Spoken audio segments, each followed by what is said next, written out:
Hey guys, this is Simone. This is SJC Off-Road. In this episode, we're going to cover upgrades on my L322.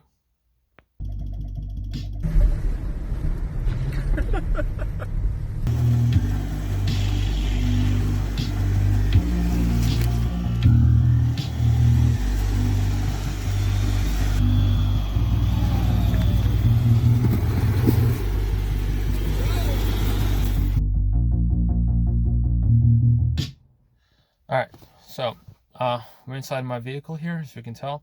So I'm going to cover a couple of creature upgrades, things that they're done, that we'll be going through. I'll be going over them again.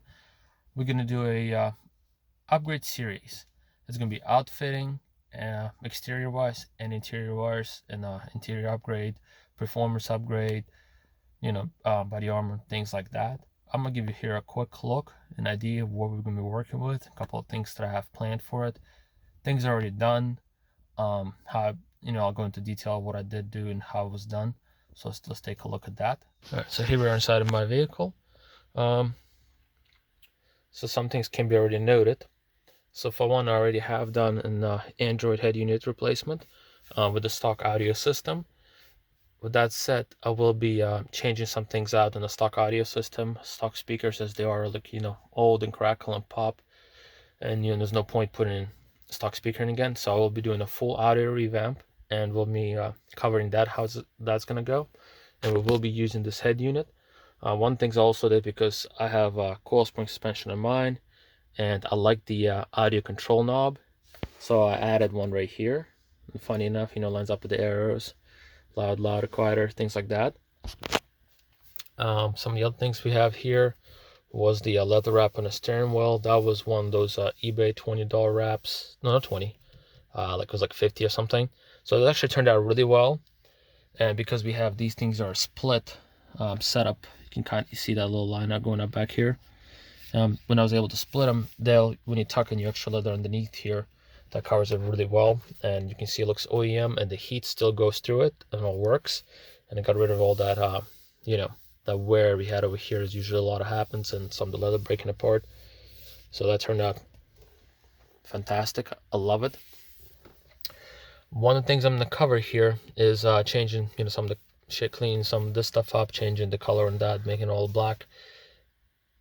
And this is going to be more for the older one. Mine's a bit dirty right now, but this whole situations. So if you have this style door card, where you got this going on, but it's all broken apart on the driver's side here in America, or vice versa in Europe. Here we go. This is a Vogue one. That's going to replace this guy like that. So I'm going to go over detail how to do replace these armrests, and we'll see if we can do anything about this falling down, re-gluing this guy back up. Some of the other things that's going to happen is the interior going to get redyed. As you can see, I had the headliner redone. All through was done in black, and I will be getting rid of this cream leather, and won't get rid of it. All this is going to stay, but I have a dye kit, and we're going to redye all this black. That's what the dirt doesn't show, things like that, and it's better and cleaner looking,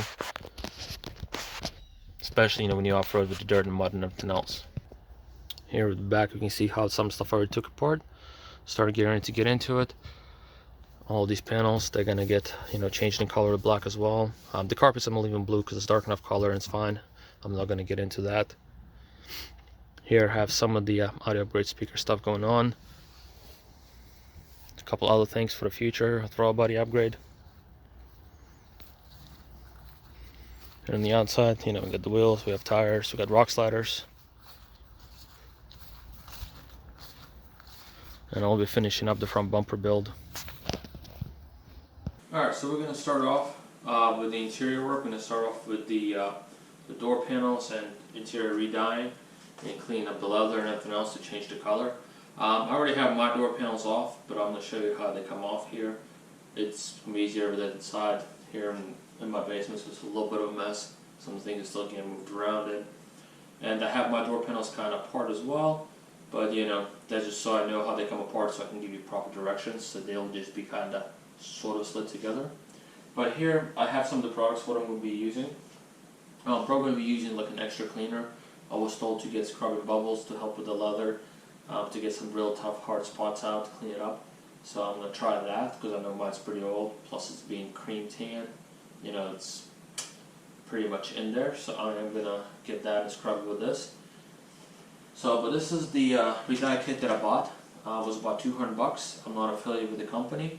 So some of the directions like dry times, cure times, wet to clean times, I'm going to skip part, and I'm just not going to bore you guys with that stuff because it depends.